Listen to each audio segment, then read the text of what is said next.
Wir leben in einer Welt voll von Unterbrechungen. Auf Englisch würde wir sagen Interruptions. Wir haben einen Plan für uns da, ob man kommende Dinge macht, Unterbrechungen, und dat uns Plan hast Kopf stellen.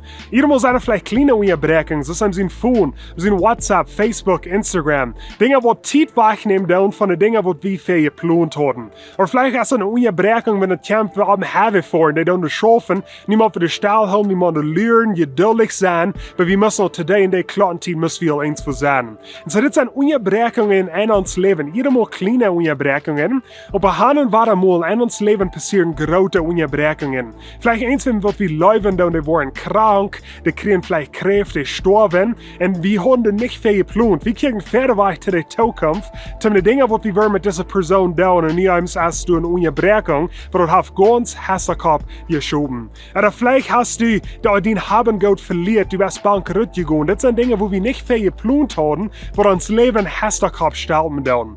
Und wir fragen vielleicht, wo ist Gott in diesen Lieden? Wo ist Gott in diesen Unterbrechungen?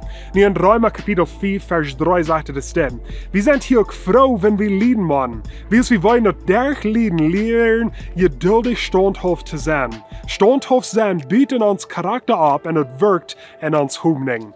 Und so, Paulus sagt hier, seid froh, wenn du Unterbrechungen kommen in Leben. Wenn die Lieden machen. Wenn Wort freuen wir uns vielleicht. Wenn das eine Gelegenheit, dass Gott kann uns Charakter abbieten. Dass Gott kann uns Charakter stark machen. Wenn alles glatt geht, wenn alles fein geht, dann wollen wir gut stärker. Das Krax ist, wenn wir wollen gerade stärkere Muscles haben, dann wollen wir vielleicht eins von der Gym, zum schwere Dinge abheben, wo unsere Muscles in zwei reden down. Und wenn wir den Staub heilen down, dann sind wir stärker und gerade das, was wir fertig werden.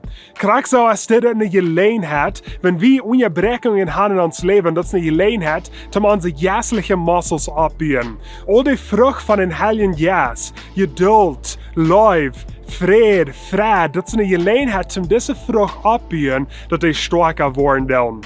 Und so, wenn wir Gott vertrauen in den Tiden von uns Leben, von den Tiden von unseren Unterbrechungen, Dinge, wo unsere Plans haben Hasserkopf gestellt, wenn wir Gott vertrauen, dass Gott wird uns stärker machen, als was wir fertig durch dem, was wir sind, was wir durchgehen machen. Sag mal, ein bisschen am Mut sprechen mit das Wort. Wenn du das Video hast, gleich, du willst liken auf Facebook, subscriben auf YouTube, check das Video rum in deine Freunde und Familie, und wir sehen uns nächste Woche.